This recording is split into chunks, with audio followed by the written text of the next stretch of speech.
नमस्कार, आप देख रहे हैं सुरागीलाल न्यूज चैनल का उत्तराखंड बुलेटिन और मैं हूं आपके साथ उनजिला फातिमा। आइए नजर डालते हैं आज की फटाफट खबरों पर। कांग्रेसियों ने फूका उद्यान मंत्री का पुतला। कार अनियंत्रित होकर खाई में गिरी। कार में सवार सभी लोग हुए घायल। गर्मी से निजात पाने के लिए वाटर पार्क बना लोगों की पसंदीदा जगह। यमुनोत्री के मास्टर प्लान के संबंध में की गई चर्चा। अत्याधुनिक साइबर क्राइम डिवीजन के नवनिर्मित भवन का किया गया उद्घाटन। गंगा दशहरा पर्व पर कई स्थानों पर किया गया शिकंजी व शरबत का वितरण। स्वर्णकारों ने जाने हॉलमार्क के नियम, हुआ कार्यशाला का आयोजन। ईद उल अजहा को लेकर हुई शांति कमेटी की बैठक। सुप्रसिद्ध मां पूर्णगिरी प्रशासनिक मेले का हुआ समापन। अब खबरें विस्तार से। उत्तराखंड में चर्चित उद्यान घोटाले में सीबीआई द्वारा कई कर्मचारियों और अधिकारियों पर की गई एफआईआर और गिरफ्तारी के मामले में कांग्रेस अब सड़क पर आ गई है।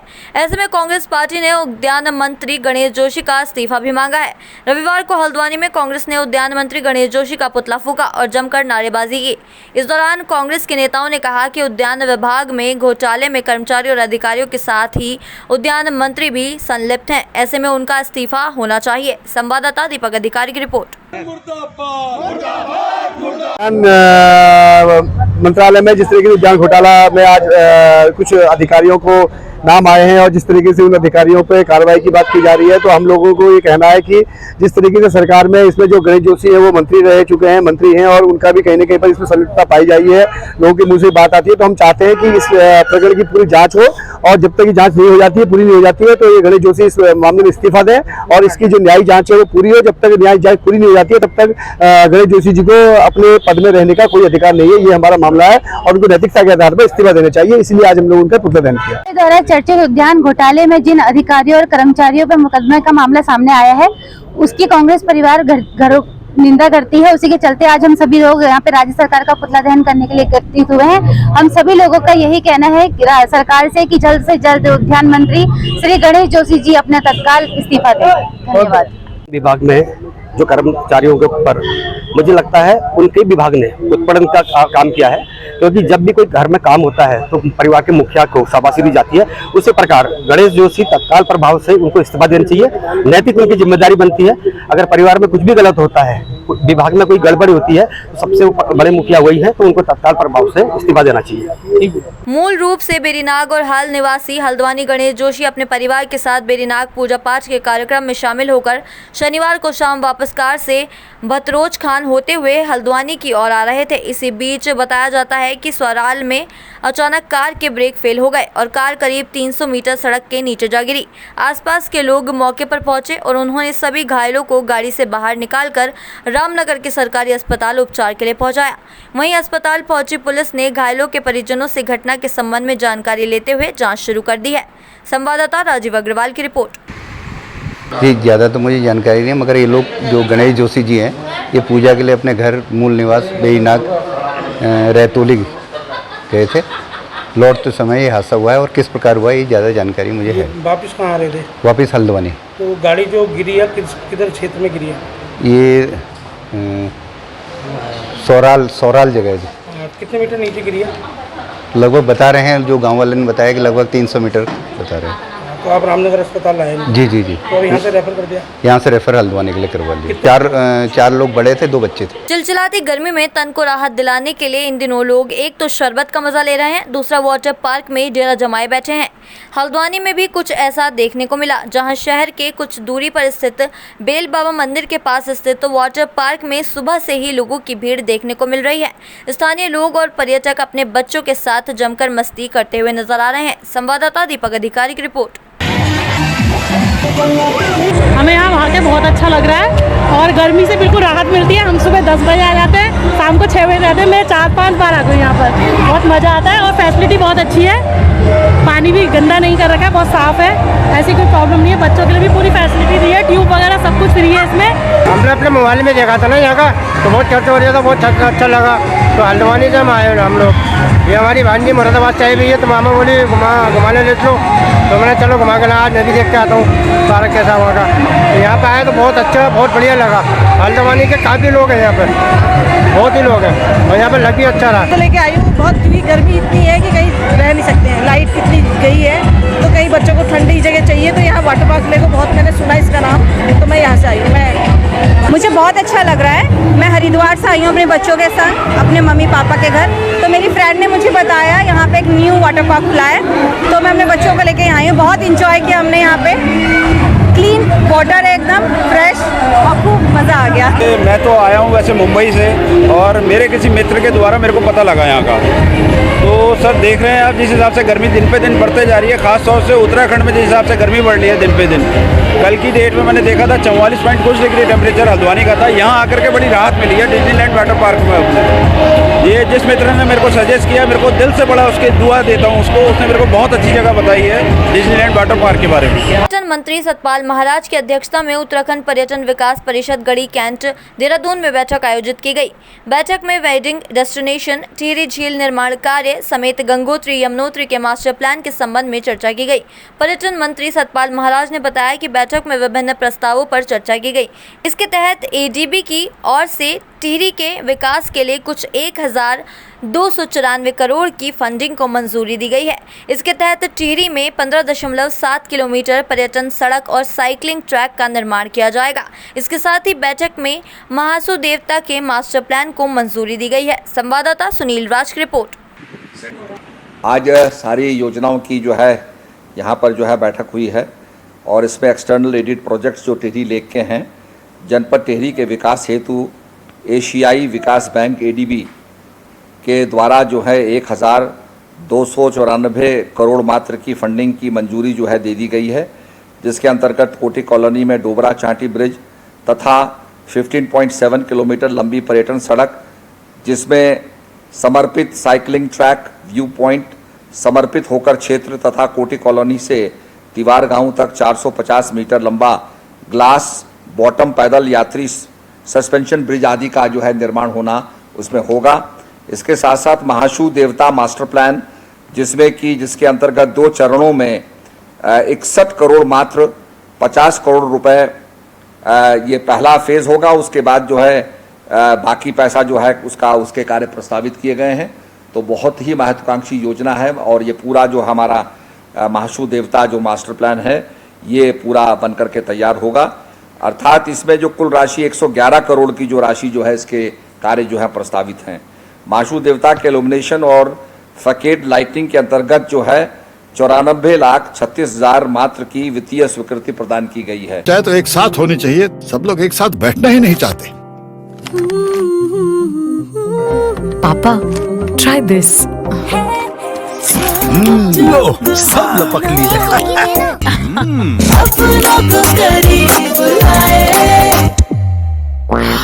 ये क्या हाल कर दिया है रूम का? बस कल से चाय मेरे रूम में।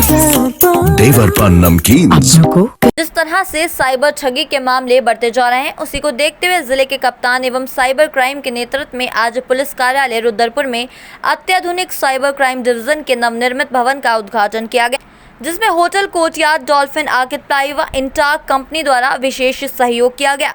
नवनिर्मित साइबर क्राइम डिवीजन बनाने में अपना सहयोग देने पर एसएसपी उधम सिंह नगर द्वारा कंपनी के अधिकारियों को सम्मानित किया गया। संवाददाता दुर्गेश तिवारी की रिपोर्ट। देखिए, आज की डेट में इंडिया में बहुत ज्वलंत मुद्दा है साथियों, साइबर क्राइम, साइबर अपराध, सोशल मीडिया के ऊपर अपराध है। Cyber crime is the biggest crime and biggest problem police is facing. लेकिन हम देख रहे हैं पीएचक्यू द्वारा भी लगातार इस पर जोर दिया जा रहा है, साइबर क्राइम का साइबर सेल का यूनिट को बहुत ज़्यादा एम्पावर करें।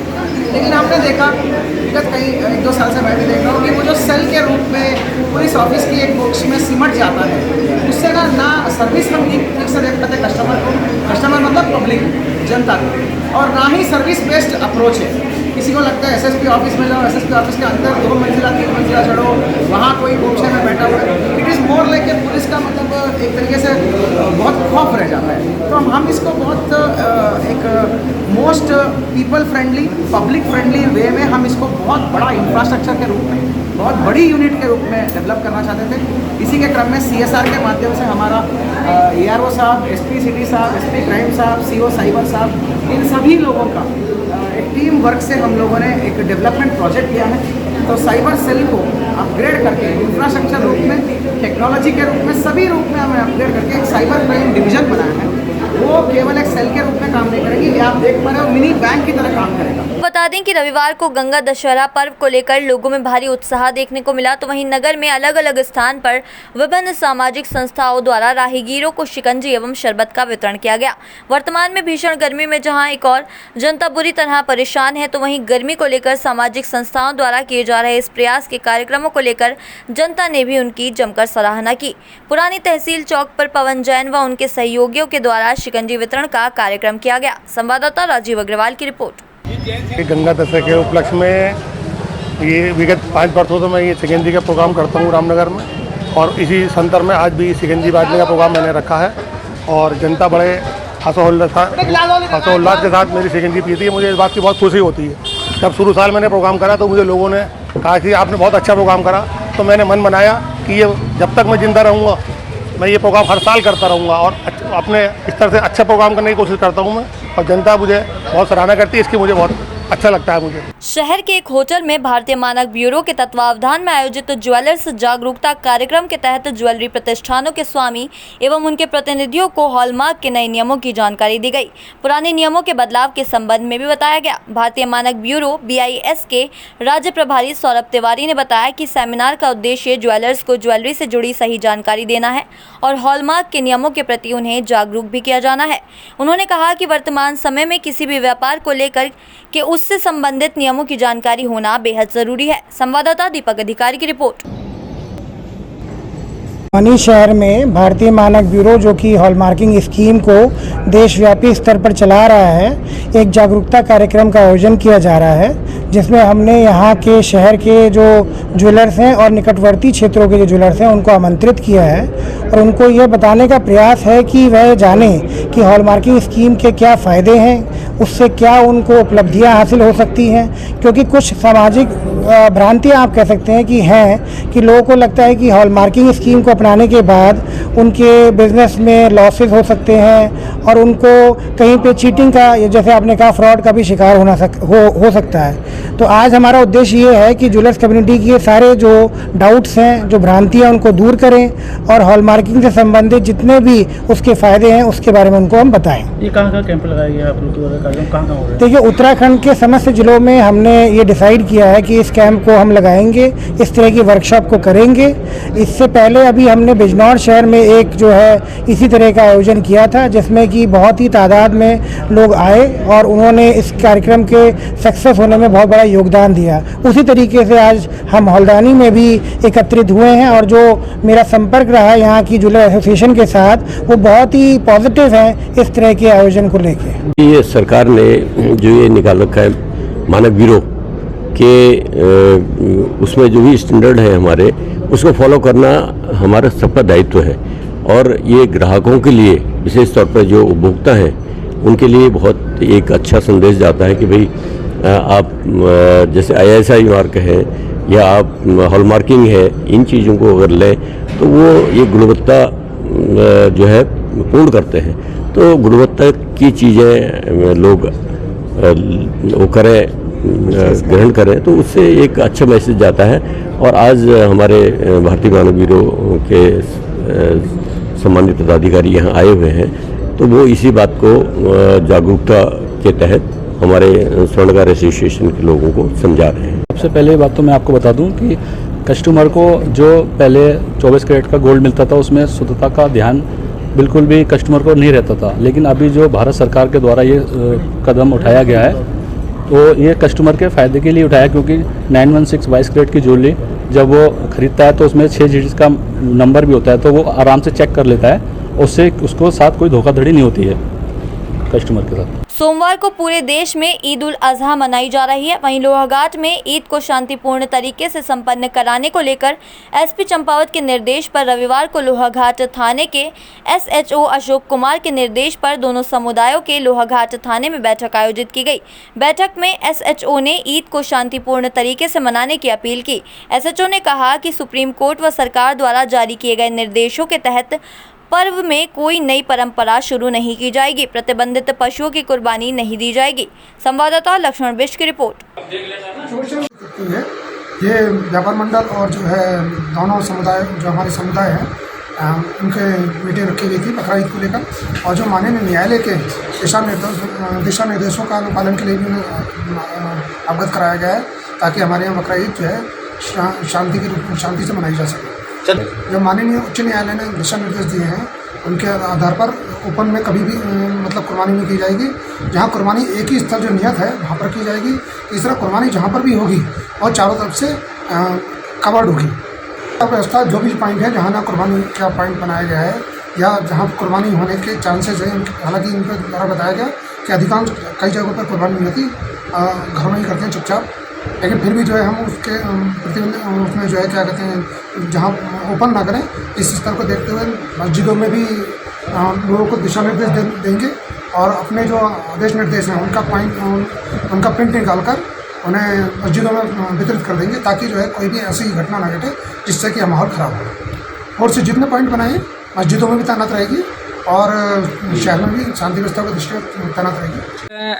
प्रशासन को और मीडिया वालों को पहले तो ईद की खूब बधाइयाँ और शुभकामनाएँ हैं, और दूसरी बात यह है कि कल ईद का पर्व है, कल ईद की कुर्बानी है। मेरे जो यही हाथ जोड़ के सारे जो सरकारी गाइडलाइंस हमारे मुख्यमंत्री पुष्कर धामी ने जो गाइडलाइंस, उसके फालतू कोई उसके इधर उधर ना जाए, उस गाइडलाइन का पूरा पालन करें और ईद की सबको पूरे लोहाघाट वासियों को, नगर वासियों को ईद की शुभकामनाएं। शासन ने हमें ये ऐलान किया है कि तमाम तर लोहाघाट और बल्कि लोहाघाट में पूरे ही हिंदुस्तान वासियों से गुजारिश भी है और अपील भी है।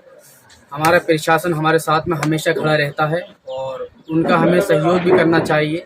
और रहा कुर्बानी का मसला, तो बड़ी ही जिम्मेदारी के साथ में मैं ये ऐलान भी करता हूँ और तमाम लोगों से गुजारिश करता हूँ कि जो भी कुर्बानी कर रहे हैं वो अपने घर के अंदर इस तरीके से कुर्बानी करें जैसे कि हम पर्दा करते हैं, जो सामने वाली चीज़ दिखाई न दे, इस तरीके से उस तरीके से हमें कुर्बानी करनी है। और किसी भी दूसरे धर्म के लोगों को हमारी वजह से तकलीफ़ ना होना चाहिए, क्योंकि हमारा मजहब जो है किसी को तकलीफ़ नहीं देता है। तो आप लोग जो कुर्बानी करने वाले हैं बड़े ही प्यार से, और सोशल मीडिया का ज़माना है, ना उसकी वीडियो बनाएं, ना अपलोड करें और ना किसी को करने दें। जो ऐसा कर रहा है उसे भी पूरी रोकने की कोशिश करें और उसके बाद में जो है बड़े ही इत्मीनान के साथ में उसका पर्दा करें और उसका खून जो है नालियों में ना बहाएं। बस मैं इतना ही कहना चाहता हूँ। चाहे तो एक साथ होनी चाहिए, सब लोग एक साथ बैठना ही नहीं चाहते। पापा ट्राई दिस। लो सब लपक लिए।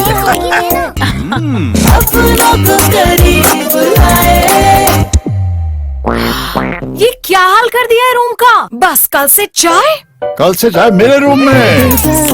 देवर पान नमकीन। उत्तर भारत के सुप्रसिद्ध मां पूर्णागिरि मेले के प्रशासनिक रूप से समापन की घोषणा कर दी गई है। आपको बता दें कि 82 दिन चले इस मेले में लगभग 25 लाख श्रद्धालुओं ने मां पूर्णागिरि के दर्शन किए। लगभग सरकारी विभाग के 500 के आसपास कर्मचारी इस मेला ड्यूटी में लगे रहे। साथ ही इस मेले में प्रतिदिन 35 से 40 हजार तक श्रद्धालुओं के द्वारा दर्शन किए गए। इस क्षेत्र में लगातार भंडारे चलते रहे। संवाददाता लक्ष्मण बिष्ट की रिपोर्ट। इस वर्ष हमारा 2010 के बाद से मेला अब 2024 में जिला पंचायत के पास आया। जैसे आपको विधि थी कि 2010 में फॉरेस्ट के एक्ट के तहत जो है जिला पंचायत से मेला हट गया था और एक मेला संचालन समिति मेले को कर दी थी। माननीय उच्च न्यायालय के आदेश पे और माननीय सचिव पंचायत राज के आदेश पे मेला जिला पंचायत के बाद पुनः जिम्मेदारी दी गई थी। इसके तहत 26 मार्च 2024 से मेला यह वर्ष 2024 का प्रारंभ हो और आज 15 जून 2024 को इस मेले के सरकारी व्यवस्था के समापन का कार्यक्रम अभी हमने जस्ट अभी पूरा किया है। इस 82 दिन में हमने मेले का सफल संचालन किया। इसमें विद्युत व्यवस्था की व्यवस्था की गई थी और अस्थायी आवास 3 सेट की व्यवस्था की गई थी, साफ़ सफाई की व्यवस्था की गई थी और टैक्सी संचालन की व्यवस्था करवाई गई थी प्रशासन के द्वारा और पेयजल की लगातार व्यवस्था संबंधित विभाग द्वारा कराई गई थी, विद्युत व्यवस्था संबंधित विभाग द्वारा कराई गई। तमाम विभाग, पुलिस विभाग का विशेष सहयोग इसमें रहा, फायर विभाग का सहयोग रहा, फॉरेस्ट विभाग का सहयोग रहा, जल संस्थान, जल निगम, इन सभी विभागों के परस्पर सहयोग से आज मेला कुशलतापूर्वक संपन्न हुआ है। मैं सभी विभागों का आभार व्यक्त करूंगा, माननीय जिलाधिकारी महोदय का आभार व्यक्त करूँगा, एसपी सर का आभार व्यक्त करूँगा और विशेष तौर पर माननीय मुख्यमंत्री उत्तराखंड श्री पुष्कर धामी जी का विशेष सहयोग करूँगा। उन्होंने समय समय पर आके इस मेले की समीक्षा बैठक की, आवश्यक निर्देश दिए और हमने उनके निर्देशों का अक्षरशः पालन किया। उसका परिणाम आज ये है कि आज सकुशल मेला समापन हो चुका है। और मैं इसी के साथ सभी जितने भी इसके प्रत्यक्ष और अप्रत्यक्ष रूप से जो भी इसके स्टेक होल्डर हैं, जितने विभाग हैं, उनका मैं एक बार फिर दिल से प्रशासन की ओर से और जिला पंचायत का आभार व्यक्त करता हूं। आज जो हमारा मेला 26 मार्च से चला था और 15 जून तक मेला प्रस्तावित था, आज उसकी औपचारिक रूप से घोषणा हो चुकी है। हमारे जिला पंचायत के उपाध्यक्ष ललित मोहन कुंवर जी के द्वारा उसकी घोषणा की गई है और मेला इस बार बहुत अच्छा और भव्य रूप में चला। विशेष दिनों में काफ़ी भीड़ आई और जिसको कि यहाँ पर मेले की जो व्यवस्थाएं हैं, जो सभी हमारे मेले से संबंधित विभाग और जो हमारे पुलिस के कर्मचारी, स्टाफ, मंदिर समिति के लोग लगे थे, तो सभी के द्वारा अपने प्रयासों से मेले को सफल संचालन कराया गया। और इसमें जो है जो विभागीय अधिकारियों के दिशा निर्देश थे, उनके अधीनस्थ कर्मचारियों द्वारा यहाँ पर रहकर पूरे मुस्तैदी के साथ कार्य किया और मेले में कुछ अव्यवस्थाएं भी रही और जिनकी समय समय पर समीक्षा की गई। उन व्यवस्थाओं को सुधारने के लिए फिर आगामी मेलों में प्रयास किया जाएगा। इसके लिए सभी जो हमारे जनप्रतिनिधि और अधिकारीगण प्रयासरत रहेंगे, ये मेरा मानना है। जिला अधिकारी जी के द्वारा एक हफ्ते के लिए सफाई, पेयजल की व्यवस्था और लाइट की व्यवस्था, ये हमारी यहाँ ठूलीगाड़ भैरव मंदिर से ऊपर तक बनी रहेगी और सफाई लगातार चलेगी। तो ये व्यवस्थाएं उनके द्वारा बढ़ाई गई। हमने उनके लिए अनुरोध पत्र दिया था, तो उनके द्वारा उस पत्र का संज्ञान लेते हुए इन व्यवस्थाओं को एक हफ्ते के देखो आपको विदित है, साथ में सम्मानित इस मेला कमेटी के सम्मानित अध्यक्ष जी भी हैं। इसमें ये जो सरकारी व्यवस्था है उसका समापन किया गया विधिवत तौर पर, लेकिन जब तक ये मेला चलेगा हम इस क्षेत्र के सभी जनप्रतिनिधि और मंदिर समिति के सभी पुजारी बंधु और मंदिर समिति कमेटी के सभी लोग और जिले के सारे जितने अमले के विभाग हैं, सभी लोगों ने सहमति प्रदान की है कि जो भी हमारी से व्यवस्था बन पड़ेगी उसके लिए सभी विभाग अपना पूर्ण सहयोग करेंगे। आज के लिए बस इतना ही। ऐसी सभी खबरों के लिए जुड़े रहिए सुरागीलाल न्यूज़ चैनल के साथ। धन्यवाद।